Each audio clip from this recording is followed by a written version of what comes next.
আসসালামু আলাইকুম রহমতুল্লাহ। ঈদের একটা দিন নামাজ পড়তে যাব। বাবাকে বললাম, বাবা চলো ঈদের নামাজ পড়ে আসি। বাবারা মনে হয় এমনই হয়। সবাই রেডি হয়ে গেলাম, নামাজ পড়তে যাব।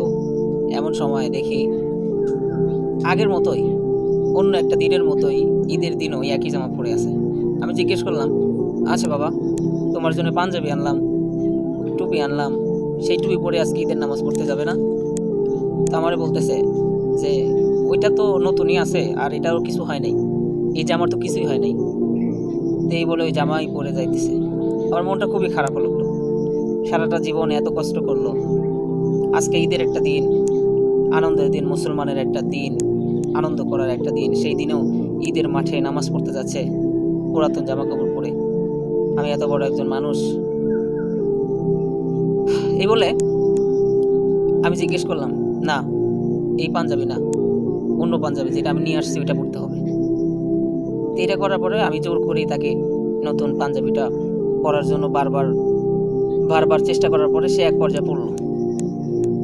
পড়ার পরে আমি জিজ্ঞেস করলাম, আচ্ছা এটা কোনো কথা? ঈদের একটা দিন আপনি পুরাতন পাঞ্জাবি পরবেন, এটা কেমন হয়? তো বলতেছে, দেখো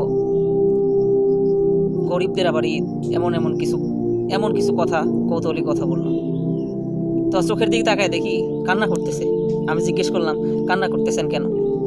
আমারে বলতেছে, বাবা আজকে আমার মনে হইতেছে যে তুমি আমার বাবা, আমি তোমার সন্তান। তা আমি হেসে হেসে বললাম যে বাবা দেখো ঈদের একটা দিন, তুমি এমন পোশাক পরে যাবে আমার এটা পছন্দ না।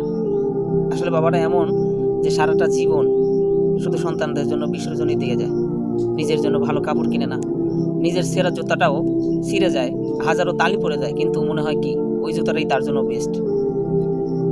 এমন বাবা এমন মা যাদের আছে, এমন বাবা মা একটা সময় দেখা যায় তাদেরকে আলাদা করে দেয়, বৃদ্ধাশ্রমে রেখে আসে। বিভিন্নভাবে বাবা যারা জীবনের চাইতে বেশি সন্তানদেরকে আগলে রাখতেন, কত কষ্ট রোদ বৃষ্টি ঝড়ের মধ্যেও সেই বাবা মাকেও কোনো সময় দেখা যায় বৃদ্ধাশ্রমে রেখে আসে।